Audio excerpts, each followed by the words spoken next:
Gyandhara YouTube classes के आपका फिर से स्वागत है। पहले हमने कम्युनिटी हेल्थ नर्सिंग शुरू किया गया था और उसी के अंदर हमने पहला टॉपिक इम्यूनाइजेशन प्रोग्राम टीकाकरण कार्यक्रम किया था और उसके बाद हमने शुरू किया था संचारी रोग कम्युनिकेबल डिजीज किया। और उस कम्युनिकेबल डिजीज में सबसे पहला हमने क्या श्वसन तंत्र द्वारा फैलने वाली बीमारियों के बारे में, उसमें से हमने small pox, chicken pox, measles, mumps, diphtheria और पर्टूसिस, टिटनस और हमने पढ़ा था मेनिंजाइटिस, मेनिंजोकोकल और उसके बाद हम पढ़ रहे हैं ट्यूबरकुलोसिस, टीबी और उसके अंदर हम पढ़ रहे हैं तो उसका रोग कारक क्या है, माइकोबैक्टीरियम ट्यूबरकुलोसिस है और इसका मुख्य जो रूप से फेफड़ों को प्रभावित करता है, लंग्स को प्रभावित करता है। उसके साथ में आंतों, मेनिंजाइटिस, हड्डियां, जोड़ों, लसीका ग्रंथियां, त्वचा और शरीर के अन्य भागों में भी संक्रमण करता है, इन्फेक्शन करता है, लेकिन मुख्य रूप से किसमें करते हैं, फेफड़ों में करते हैं। और फिर सोर्स ऑफ इन्फेक्शन, इनका इन्फेक्शन का सोर्स क्या है, मतलब स्रोत क्या है, तो इसके दो स्रोत है, एक मानव स्रोत है, दूसरा एनिमल जानवरों के द्वारा।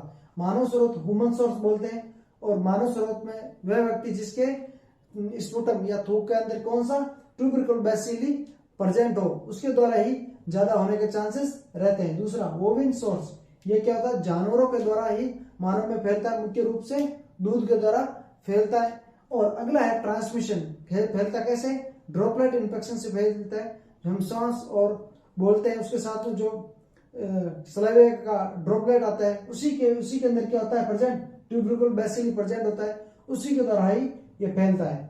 आगे हम पढ़ते हैं कि ट्रांसमिशन के बाद में कि इनके लक्षण क्या क्या है और इसके अंदर टेस्ट क्या करते हैं, जांच क्या करते हैं, जिससे हमें पता चलता है कि इसको ट्यूबरकुलोसिस है। आगे हम पढ़ें इनका इंक्यूबेशन पीरियड क्या है। ट्यूबरकुलोसिस का इंक्यूबेशन पीरियड 3 से 6 सप्ताह तक होता है।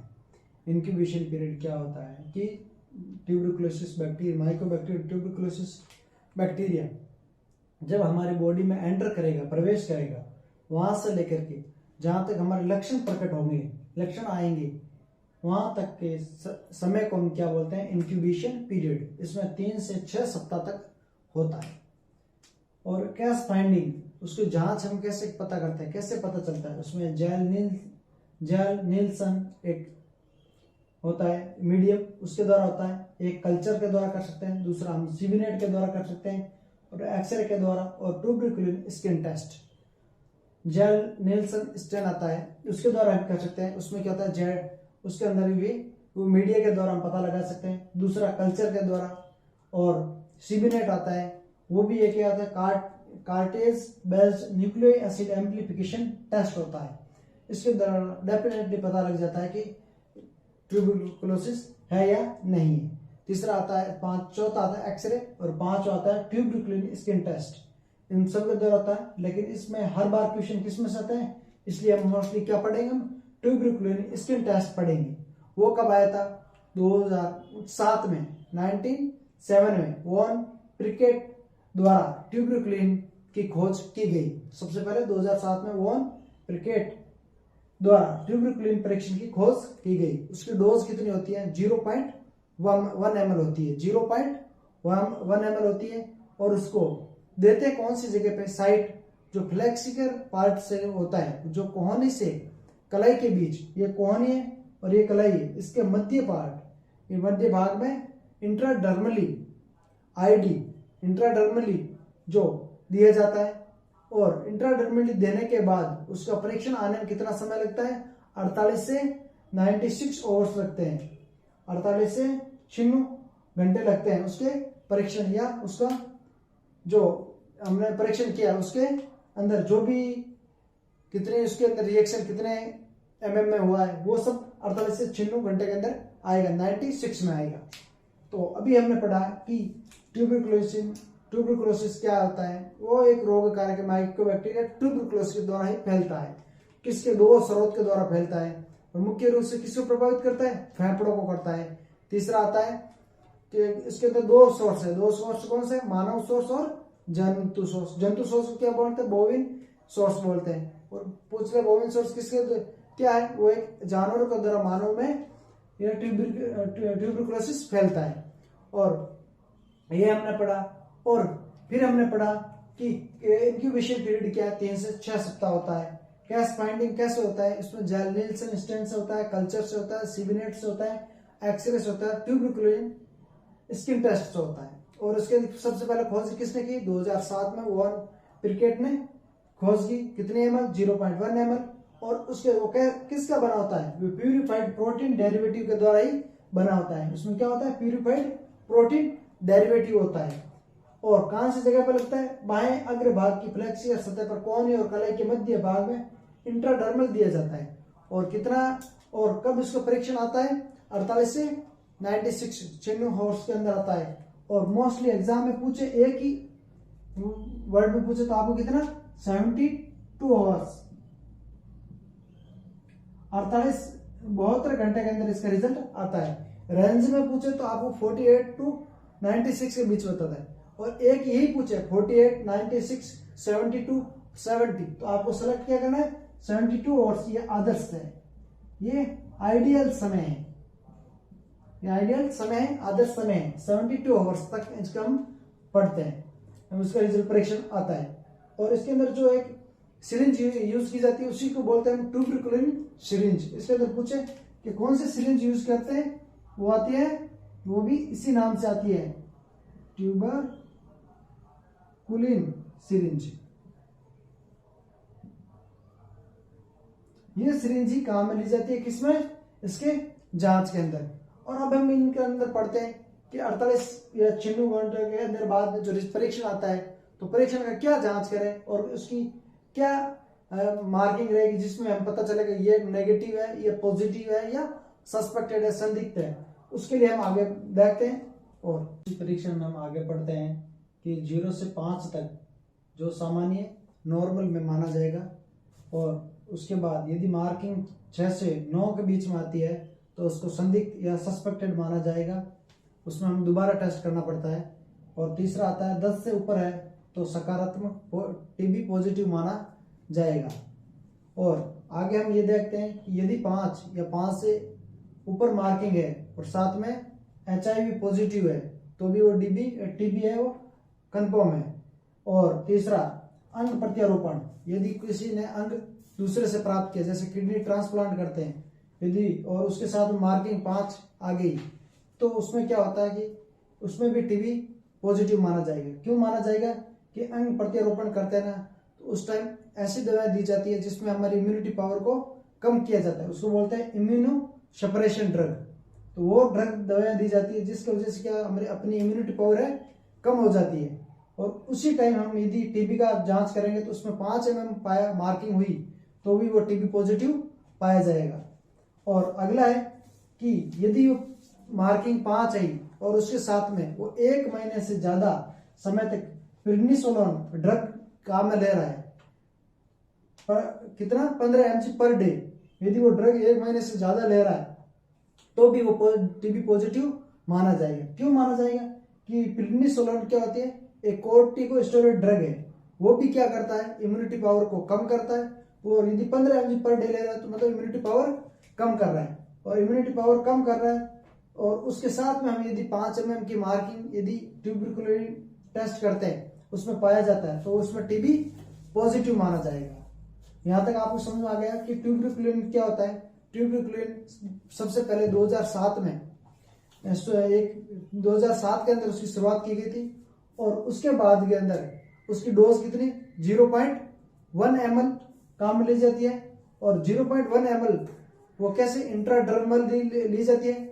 और उसके इंट्राडर्मल लेने के बाद 48 से 96 और घंटे तक उसका परीक्षण के लिए देखा जाता है, छोड़ दिया जाता है। फिर उसको 96 आवर्स के बाद उसको परीक्षण करते हैं तो 0 से 5 सामान्य, 6 से 9 संदिग्ध सस्पेक्टेड, इसको हम दोबारा करना पड़ेगा। और यदि 10 से ऊपर पाया जाता है तो वो क्या आएगी, पॉजिटिव माना जाएगा। और ये तो तीनों कॉमन है। इसके बाद यदि 5 है मार्किंग आई, उसके साथ में यदि वो HIV पॉजिटिव है तो भी वो पॉजिटिव टीबी माना जाएगा। यदि अंग प्रत्यारोपण रोगी है यदि, तो उसके अंदर भी क्या होगा, पॉजिटिव माना जाएगा, क्योंकि वो एक इम्यूनो सप्रेशन ड्रग दी जाती है। क्यों दी जाती है कि यदि अंग प्रत्यारोपण एक व्यक्ति से दूसरे व्यक्ति में अंग ट्रांसप्लांट किया है तो क्या होता है कि वो ट्रांसप्लांट को रिजेक्ट ना कर दे, उसके रिजेक्ट को रोकने के लिए हमने क्या दिया, इम्यूनोसप्रेशन ड्रग दिया है। इम्यूनोसप्रेशन ड्रग दिया है मतलब इम्यूनिटी पावर को कम किया है, नहीं तो इम्यूनिटी इसको भी रिजेक्ट कर सकती है ऑर्गन को, तो इम्यूनिटी पावर कम किया है। और कम पावर में अंदर भी यदि 5 mm आता है तो भी वो टीबी पॉजिटिव माना जाएगा। और उसके बाद यदि 1 महीना उससे लगातार प्रेडनिसोलोन ड्रग है 15 mg पर डे ले रहा है तो वो भी एक कोर्टिकोस्टेरॉइड है, और वो भी क्या करता है, इम्यूनोसप्रेशन, इम्यूनिटी पावर, प्रतिरक्षा तंत्र को कम करता है, और प्रतिरक्षा तंत्र को कम करता है और उसके साथ में 5 mm की मार्किंग आती है तो हम उसको क्या माना जाएगा, टीबी पॉजिटिव माना जाएगा। ये अपना हो गया ट्यूबरकुलिन स्किन टेस्ट। और इसके अंदर सिरिंज यूज की जाती है, वो आती है ट्यूबरकुलिन सिरिंज। और इसके अंदर क्या होता है, किसका बना होता है, पीपीडी, प्यूरिफाइड, पीपीडी का प्यूरिफाइड प्रोटीन डेरिवेटिव। और इसके साथ में एक ट्विन 80 सॉल्यूशन आता है, डिटर्जेंट आता है, वो मिक्स किया जाता है। वो क्या करता है, हेल्प करता है अपने जो सिरिंज या ग्लूकोज के अंदर वो डाला जाता है या कोई सिरिंज के अंदर एम्प्यूल में, तो उसको एब्जॉर्प्शन कम करने के लिए ट्विन 80 डिटर्जेंट डाला जाता है। यहां तक हमने पूरा समझा है, हमने परीक्षण पूरा किया। अब पढ़ते हैं 2 प्रकार की दवाएं इसमें उपयोग में होती है। 2 प्रकार की दवाएं होती है, एक आती है फर्स्ट लाइन ड्रग, एक आती है second line drug. First line drug, second line drug. First line drug में हम पढ़ते हैं जो सबसे पहले वो आती है बैक्टीरियोसाइडल। बैक्टीरियोसाइडल उसको बोलते हैं जीवाणुनाशक। जीवाणुनाशक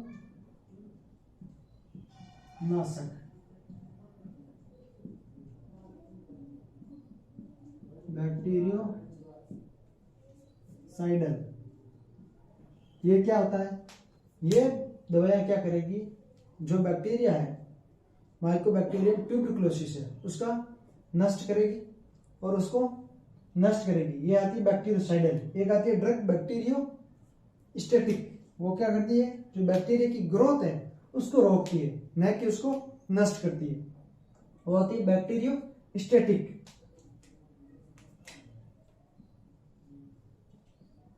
बैक्टीरियोस्टैटिक ये ड्रग क्या करती है, बैक्टीरिया की ग्रोथ को रोकती है, ग्रोथ को रोकती है। और ये क्या करती है, बैक्टीरिया को नष्ट करती है। तो हम पहले पढ़ रहे हैं बैक्टीरियोसाइडल ड्रग, ऐसी दवाइयां जो क्या करेगी, माइकोबैक्टीरियम ट्यूबरकुलोसिस को नष्ट करेगी, वो दवाइयां पढ़ते हैं। सबसे पहली ड्रग है रिपेम्पेसिन। रिपेम्पेसिन ड्रग, इस ड्रग क्या होता है, इसका साइड इफेक्ट होता है कि ये जब यूज लेगा या जब दवाई लेगा तो उसका जो यूरिन कैसे कलर का होगा, लाल कलर का होगा। तो आपको क्वेश्चन में कई बार पूछा जा चुका है कि ऐसी दवाई कौन सी है जिससे यूरिन का रंग लाल हो जाता है, जो टीबी में काम में ली जाती है। रिपेम्पेसिन है, आइसोनियाजाइड है, स्ट्रेप्टोमाइसिन है, इथाम्ब्यूटोल है। तो हम कौन सी ड्रग रखेंगे, रिपेम्पेसिन। और दवाई खाने से 1 घंटा पहला लेनी है या फिर 2 घंटा बाद में लेनी है, जिससे क्या होता है, जो दवाई ली जाती है उसका अवशोषण है वो पूरा हो। यदि 1 घंटा यदि खाने के साथ में ले ली या खाने के जस्ट बाद में ले ली तो उसका अवशोषण कम होगा। और इसलिए इसको रिपेम्पेसिन को 2 चीज याद रखना, खाने से 1 घंटा पहले लेनी या फिर 2 घंटा बाद में लेनी। और उसका साइड इफेक्ट क्या आता है, उसका यूरिन का रंग है कैसा आएगा, लाल कलर का आएगा। यह है रिपेम्पेसिन। अगला पढ़ते हैं आइसोनियाजाइड, INH। आइसोनियाजाइड INH, इसमें क्या होता है, ये सबसे टीबी की सबसे प्रभावशाली ड्रग कौन सी है, आइसोनियाजाइड है। और वो क्या होती है, देने के 1 या 2 घंटे के बाद वो रक्त में प्रभावी हो जाती है। और इसके कारण से क्या होता है, पेरिफेरल न्यूरोपैथी होती है। अब हम समझते हैं कि पेरिफेरल न्यूरोपैथी क्या होती है।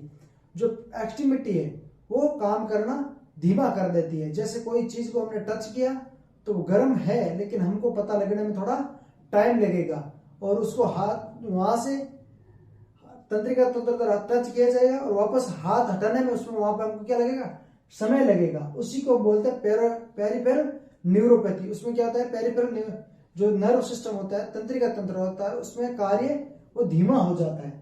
और उसको बचने के लिए हम क्या करते हैं, पायरोडॉक्सिन ड्रग है वो उसको आइसोनियाजाइड के साथ में शुरू करते हैं। 10 से 20 mg पर डे डेली देते हैं। अब आइसोनियोजाइड के साथ में पायरोडॉक्सिन ड्रग क्यों दी जाती है, ये भी सवाल आ सकता है कि हमें पेरिफेरल न्यूरोपैथी से बचने के लिए, या फिर ये सवाल आ सकता है कि आइसोनियोजाइड ड्रग के साथ में कौन सी दवाई दी जाती है जो पेरिफेरल न्यूरोपैथी से हमको बचाती है, वो कौन सा ही, पायरोडॉक्सिन। तो इसमें से एक सवाल आना फिक्स है। तो इस प्रकार से आपको हमने देखना है। और अगली है स्ट्रेप्टोमाइसिन। स्ट्रेप्टोमाइसिन वह ड्रग होती है जो लगातार काम में लेने पर वेस्टिबुलर डैमेज होता है। वेस्टिबुलर क्या होता है, वेस्टिबुलर ये 8th cranial nerve, cranial nerve कितनी होती है, 12 होती है, उसमें क्रेनियल नर्व 8वीं को इफेक्ट कौन करता है, स्ट्रेप्टोमाइसिन।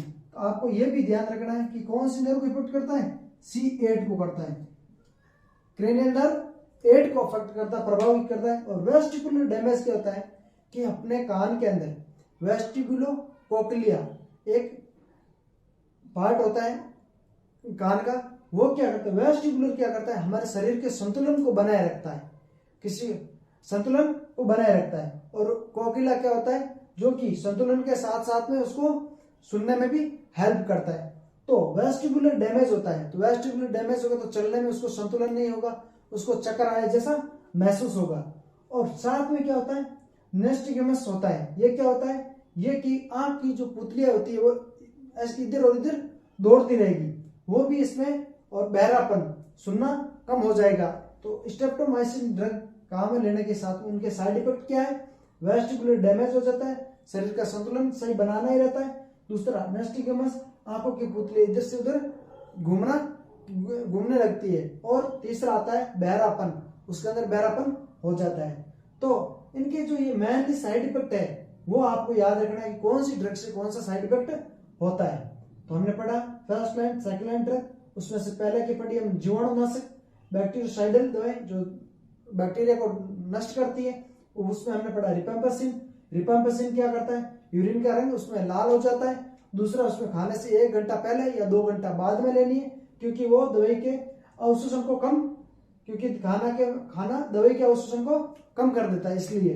दूसरा आइसोनियोजाइड है, ऐसी ड्रग जो सबसे प्रभावी होती है, 1-2 घंटे के अंदर रक्त में प्रभावी हो जाती है। और इसके कारण क्या होता है, पेरिफेरल न्यूरोपैथी होती है। पेरिफेरल न्यूरोपैथी क्या होता है, जो बाहरी तंत्रिका तंत्र है उसको कार्य करना धीमा कर देती है, उसको बोलते हैं पेरिफेरल न्यूरोपैथी। उससे बचने के लिए हमको पायरोडॉक्सिन ड्रग है 10 से 20 mg/dl लेना पड़ेगा।